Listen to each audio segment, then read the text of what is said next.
panic station's over. Wrexham have beaten Crawley Town at the racecourse ground 2-1 this afternoon in our League One fixture. Of course, the aim going into this was to bounce back with 3 points from that defeat on Monday night against Birmingham City. We did exactly that. It wasn't pretty. There's a lot to talk about in today's video. There's a lot to digest, to break down about Wrexham and of course on our opponents Crawley Town, and possibly underestimating them going into this fixture, and of course how they made it a very, very hard game for us. So before we get going in today's match review, if you'd like to see more Wrexham content on YouTube, this is the place to be. Make sure to get down there and click the red subscribe button. We're on the road to 26,000 subscribers. Let's see if we can hit 350 likes on today's video, and of course it'll be on screen here. Everyone that has supported the channel further, there's a whole host of absolute legends out there that have supported further. So if you would like to support the channel further, it will be the first link in the description below. So we're going to be starting off, of course, with Wrexham now. Before we'd even kicked a ball in this match, there was one notable thing that I think everyone noticed when looking at the lineup, and it was, of course, Paul Mullin had been brought in for our current top scorer Jack Marriott and the joint top scorer in League One, which was definitely an interesting one. I think, you know, a lot of people were talking about it after the Monday night defeat to Birmingham City. Mullin came on, made a bit of an impact, and I think a lot of people were wanting him to get that start under his belt and have the same impact that he did coming on. And I even said it in my last video. I said I can see Paul Mullin starting against Crawley Town, and he did that, and it was quite a disappointing performance, I thought, from Paul Mullin, and it doesn't seem like he's still fully back fit. Although this might sound a really silly claim, he just does not look like Paul Mullin. He still looks like he's recovering from his injury, and he's been in the matchday squad now for the past 3 or 4 games, so it's not like he's quickly coming back and he's been jumped straight into the first team. You know, it is just a bit of a strange situation. Of course, we're not seeing the Mullin that we did, you know, previously with the press on, you know, with just a lethalness in front of goal. And of course, it will take time for him to get back into the team, get back into the routine. And I thought it was very harsh on Jack Marriott, of course, not to get selected in the starting 11 after his brilliant start to life in League One at Wrexham. But, you know, I think we definitely missed that Jack Marriott work rate that we've seen so far this season. We lack that sort of intensity from our striker press, which, don't get me wrong, Mullin did put a bit of a press in, but you know, you're looking at Jack Marriott, he came on straight away, made an immediate impact, and he's done that in every single game that he started. You know, he's a terrier up front, he's constantly pressing and putting the defence under some uneasy pressure, and we just did not get that today by Paul Mullin. And don't get me wrong, it's not like I'm saying that Paul Mullin had a 0 out of 10 performance. It just was a bit under par for Paul Mullin standards. And I don't think I'm in the wrong by saying this, but we have not seen the Paul Mullin standards that he's set at Wrexham since his time at the club, and you know, it is disappointing. And I'm sure, you know, he had it last year when he came back from his injury, which he suffered in pre-season. It took him 3 or 4 games to get back into the routine, and you know, let's hope that can be the case this season. You know, he's easing his way back in, and then boom, all of a sudden he's there scoring double digits, being a big player for us up front. That's what we can hope. Do I think that's going to happen?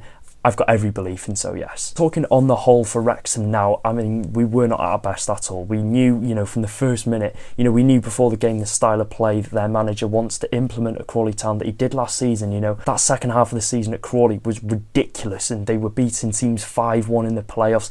They have a distinct style of play, and you know, it's possession based, it's keeping the ball for a very long time, using the midfield a lot, using every aspect of the pitch in keeping that possession going up the pitch. And although they might not create many chances, they're keeping hold of the ball and they're making their way up the pitch, and we saw that a lot from Crawley Town today.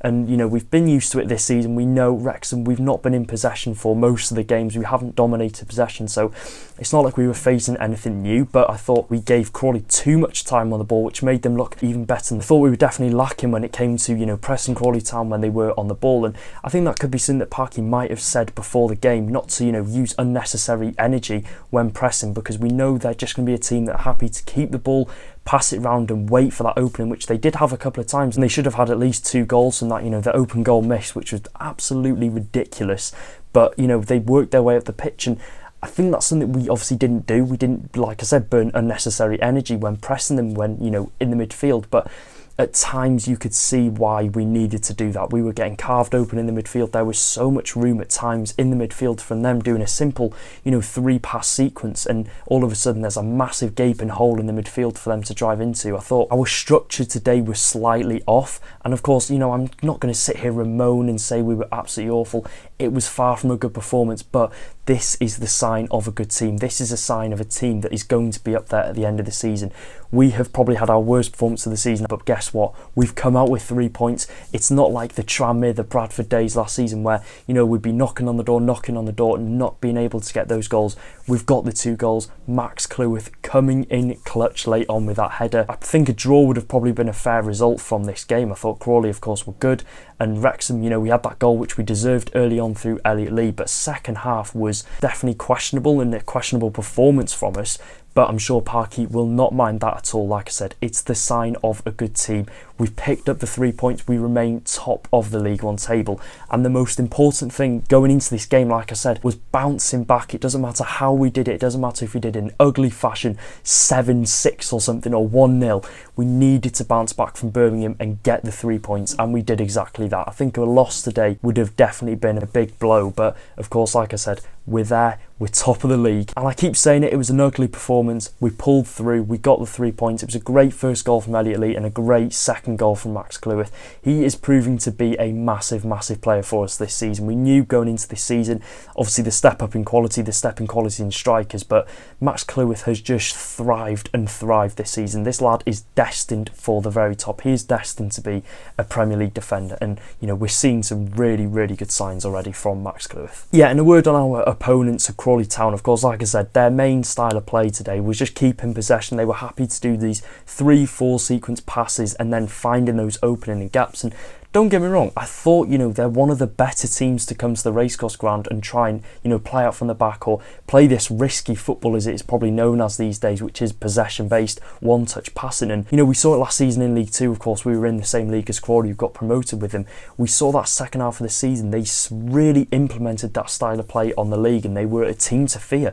We saw in the playoffs, they demolished MK Dons and they had a clear philosophy under Scott Lindsay. And if they came to the racecourse, they weren't afraid to keep that style of play the same. And they carried it on from minute 1 to minute 90. I think there were 1 or 2 passes that were stray that we got on the end of, but overall, like I said, they came to us, they kept the ball well, they moved it around well, and they definitely found some openings in our midfield and definitely caused us a bit of problems, going forward and finding that pass, through the middle or over the top. There were a couple of times where I thought, yeah, we're looking a bit shaky here. Of course, playing a big team like Birmingham City on Monday night, a massive test, a team, that probably have a championship quality team, a game that we had to work really, really hard in and, give 110% from minute 1 to minute 90. Of course, playing them on the Monday night, recovering and getting back fully fit. Again, any game in this league is big. You're not going to get an easy game in this division like we've seen from Crawley today.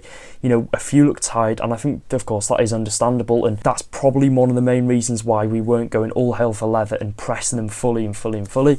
Like I said, this is something Parky would have probably touched upon in his team talk before the game. They're going to be one of these teams that are going to invite the pressure, put their foot on the ball, and then when they do press, they're just going to find those passes because you might not have the best players in the world, but if you get your structure right, like Crawley Town have done, then you're going to struggle against them. They're going to be a team that are going to be tricky, cause you problems out of possession, and it's a game that you need to make sure your structure off the ball is very, very good.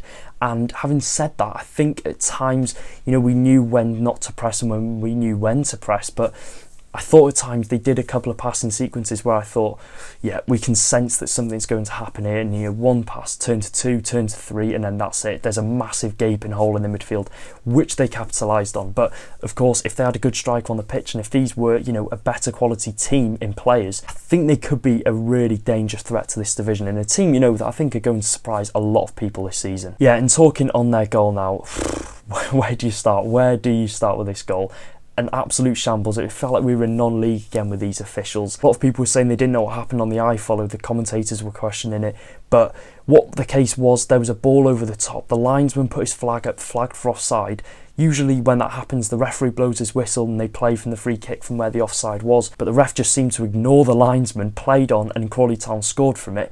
The linesman quickly put his flag down after he knew possibly he'd made a mistake or he was offside and the ref hadn't listened to him. But I just don't understand, if the linesman puts his flag up, and he's probably the best person on the pitch to know if he's onside or offside because he's got a direct line and view. He talked to him for about 5 seconds seconds and then walked away. If we're being honest, I think this is a case of possibly the linesman making a mistake and it wasn't offside, but I just don't think it was very good. You've got the fourth official doing nothing on the side. There's no communication going on between them, and it's going to be one that we're going to have to look back on and see whether he was onside or offside. But if the linesman was adamant and sure that he was offside, then why on earth would you not tell the referee that? I just don't understand why the two didn't come to a conclusion. And obviously they did, they gave the goal, but this must be a case of, like I said, the linesman wasn't 100% sure if he's offside. If that's the case, why put your flag up? It just, you know, like I said, it felt like we were non-league with these absolutely dreadful officials who I thought had a good start to the game. They had good patches, but overall some really, really questionable decisions, and some times where Crawley deservedly needed yellow cards,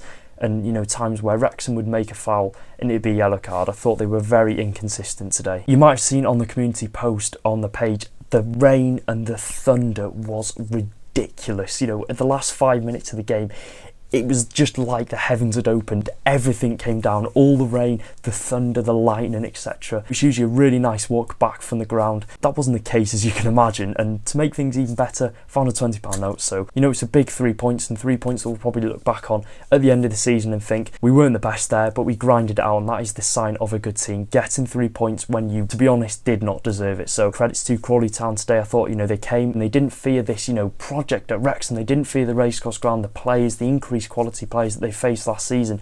They came, they implemented their style, they were confident in doing so, and, you know, I think it did pay off. Of course, they picked up a point against Stockport County last week. They come to us this week and put in a really good performance, and I think they were unfortunate not to come away with at least a point. But am I complaining? Am I angry? Not at all. We are top of the League One table. For how long that'll be, I really don't know, but I've got a big smile on my face because that has just set this weekend off to a brilliant start. So yeah, let me know your thoughts in the comment section down below. Did you think Wrexham deserved the 3 points today? Let me know who your man of the match was. And of course, we're going into Leyton Orient next week, who beat Stockport County very convincingly 4-1 today on Stockport's home soil. So that will be a massive, massive game. If you'd like to support the channel further, it will be the first link in the description down below. Until then, I'll see you in another video. Take care, guys. Up the table topping Reds.